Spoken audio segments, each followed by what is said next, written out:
Termina 2025, un año marcado por guerras, el regreso de Donald Trump al poder, el cese al fuego en Gaza, eventos climáticos extremos y despedidas.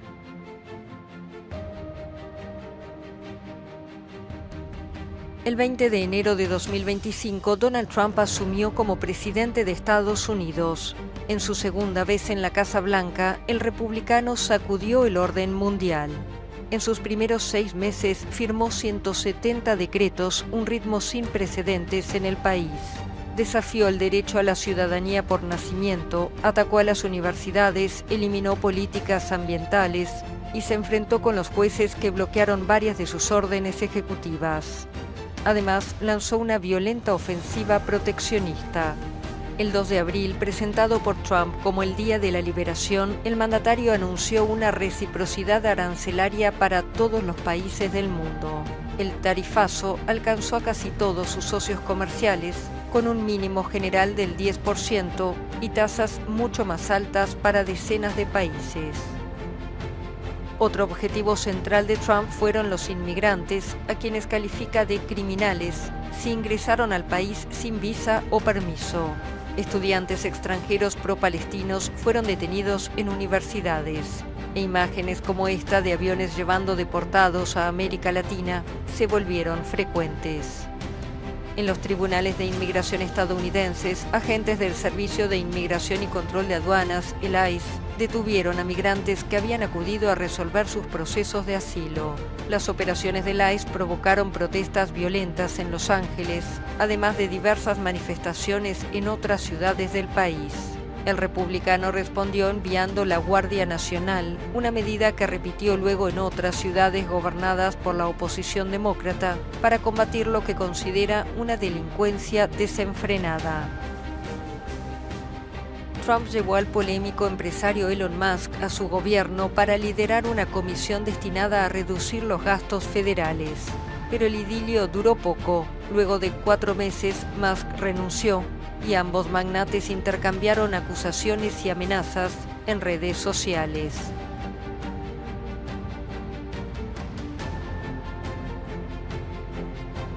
En la oficina oval discutió con el presidente de Ucrania, Volodymyr Zelensky.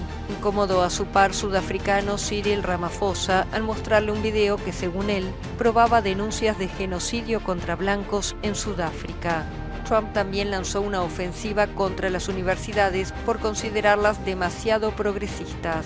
Debido a los drásticos recortes, Stanford, Harvard, Columbia y Johns Hopkins debieron realizar despidos masivos.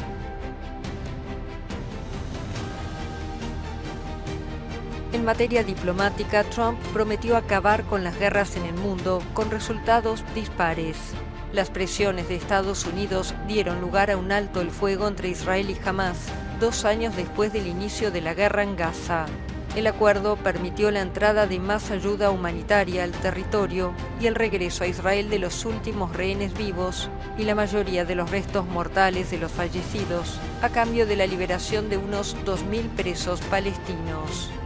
Poco antes, en septiembre, Israel había atacado a altos cargos de Hamás en una operación sin precedentes en Doha, en Qatar. En el terreno diplomático, la causa palestina ganó nuevo impulso. Varios países reconocieron formalmente al Estado de Palestina, como Reino Unido, Francia, Canadá o Portugal. Pero Gaza no fue el único frente de conflicto en la región. Las tensiones se exacerbaron en junio por ataques israelíes contra instalaciones del programa nuclear iraní, que desencadenaron una guerra de 12 días entre ambos países y bombardeos estadounidenses en Irán. El gobierno iraní respondió con misiles lanzados contra bases estadounidenses en Irak, que no dejaron víctimas. Trump también se reunió con su par ruso Vladimir Putin en Alaska para intentar poner punto final a casi 4 años de guerra en Ucrania. En noviembre presentó un plan de 28 puntos para un cese al fuego.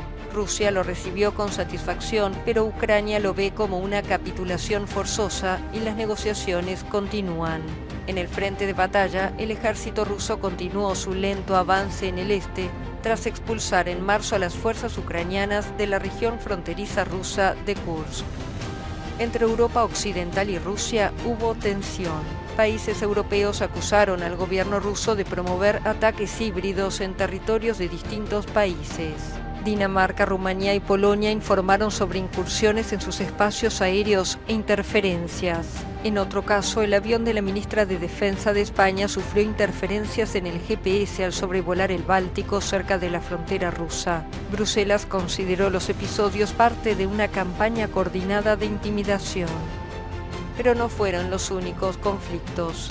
En Siria, enfrentamientos entre fuerzas drusas y el ejército dejaron más de 1000 muertos en pocas semanas.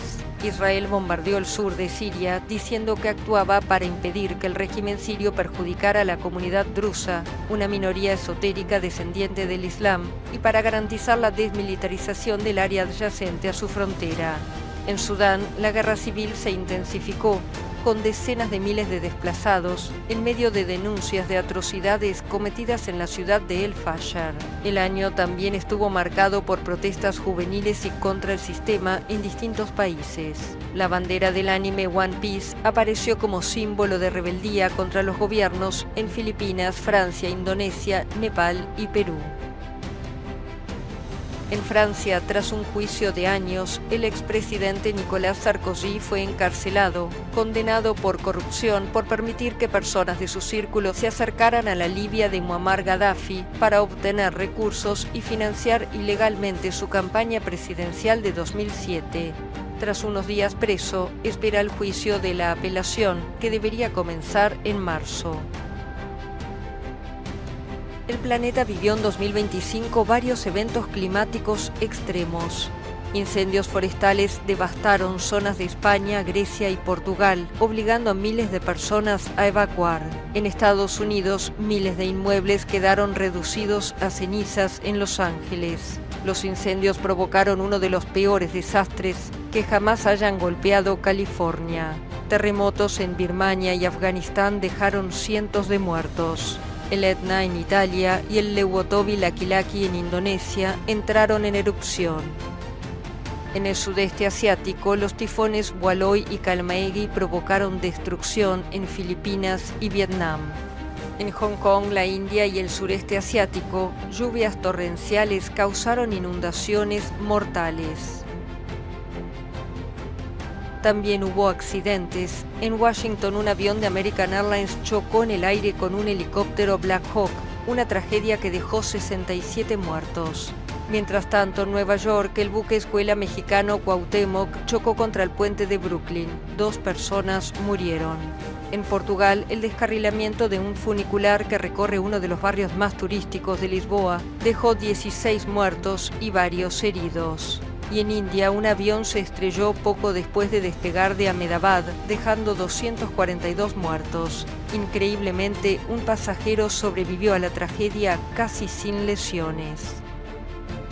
El gobierno de Estados Unidos enfrentó su paralización presupuestaria más larga de la historia. Fueron 43 días de shutdown, que llevaron a la suspensión temporal de cientos de miles de funcionarios públicos, a la cancelación de miles de vuelos y generaron angustia entre familias que dependían de la ayuda estatal para sobrevivir. En septiembre, Charlie Kirk, líder conservador y aliado de Trump, fue asesinado a tiros en una universidad de Utah. El caso provocó conmoción nacional. En la justicia, el rapero P. Diddy fue condenado a 4 años y 2 meses de prisión por acusaciones de tráfico de personas con fines de prostitución. La sentencia cerró uno de los casos más mediáticos de la década. Para los 400 millones de católicos en el mundo, fue un año especial. La noticia de la muerte del Papa Francisco a los 88 años conmovió al mundo, un día después de su inesperada aparición en el Vaticano el domingo de Pascua tras más de un mes internado por una neumonía doble. Miles de fieles se despidieron del religioso en la Basílica de San Pedro, en un funeral masivo que convocó a jefes de Estado de todo el mundo. La conmoción de los fieles dio paso a la expectativa por el cónclave. Luego de apenas 2 días de votación, llegó el esperado anuncio sobre el nuevo pontífice.